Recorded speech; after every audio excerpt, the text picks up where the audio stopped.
All right, so this is my settings for the planet lamps and what I use to slice them and how I make it come out a little bit cleaner. So the first thing you'll do is import one of the lamps. So I'm going to start with the Jupiter lamp. And it should come in just like this. So I'll go through all the settings that I currently use. And this is based off the standard 0.2 millimeter, just the standard slicer settings. And these should probably be pretty similar between the X1C and the P1P and other Bambu Labs printers.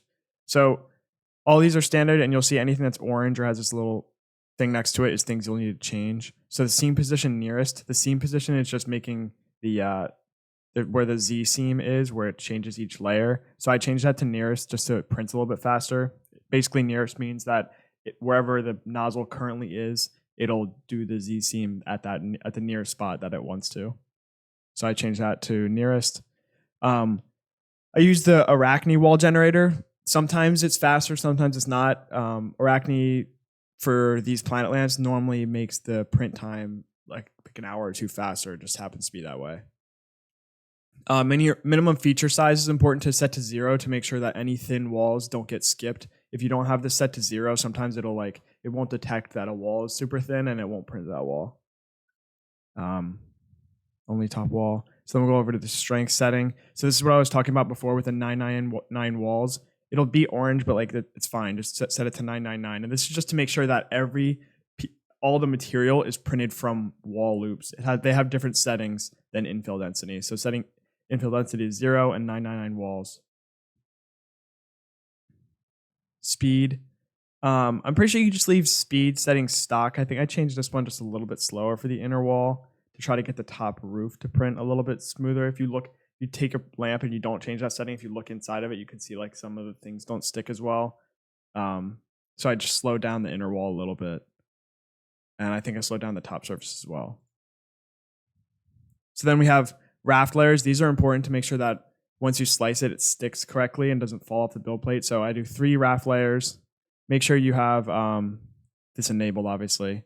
So 3 raft layers, 0.12 contact distance. That's something you can play around with based off your printer. This is what I found will make the raft easy to tear off, but still not fall off the build plate. And you can bump that up to 0.14, see how it comes off, see if it prints correctly. And then first layer expansion 3. That's just basically how far the raft goes away from the base of the planet. And 3 is good. Some people will have it sticking all the way out to here, and that's just kind of wasted plastic. So we don't do that. And then the last setting that I have changed is the bottom Z distance to 0.22.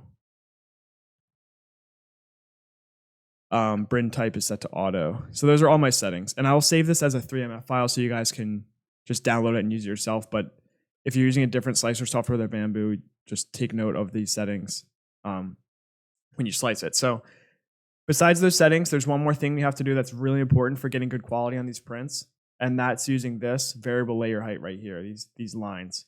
So the variable layer height, these settings, I haven't really figured them out that well, but they're not relevant anyway.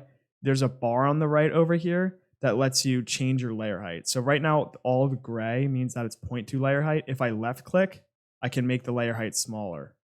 And if I right click, I can make it bigger. So what I like to do is you need smaller layers towards the top and towards the very bottom. So we'll start at the bottom. For some reason, if you drag your cursor all the way to the bottom, it'll reset everything. So just stay away from the very, very bottom.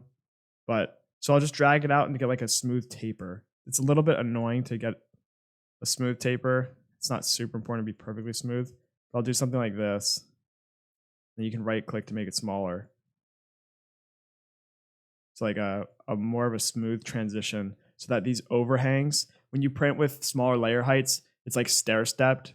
When you start curving, it's stair-stepped. But if you have smaller layer heights, it stair-steps on top. It has more stuff to stair-step on top of, so you don't get that sagging like some of you guys might have been seeing. So that's why we do this variable layer height. And then I'll come to the top. And this will add print time doing this variable layer height, but it's not actually going to add that much print time, especially with the Bambu printer. Just kind of making a smooth transition like this, and you can spend more time making this line smoother if you want to. Basically towards the top, doing almost like a very small layer height, pushing this way out and then pulling it down like this. And then you'll see these stripes won't show up when you print it, but you can fix it by smoothing it out. And then this will just make it so that this cap doesn't have any sagging or any stringing on the inside. It'll make it print a lot better. And you can mess around with these settings as well if you want to like see how much you can get away with not doing this. But this is how I got my prints to come out really clean. And then all you have to do now is just click slice. Or if you wanted to get multiple per plate, like say you're cranking out a bunch of these, now that that setting is there, you can duplicate this object and it'll keep all of this. You don't have to do it 4 times in a row. So just make sure you import one, do this once, and then duplicate, which is by right clicking, you can do clone. And you can fit on a Bambu printer, you can fit 4 of these per build plate. So then just click slice, and it might take a minute to slice because it's a larger mesh. But once it's finished slicing, you'll see the raft and everything.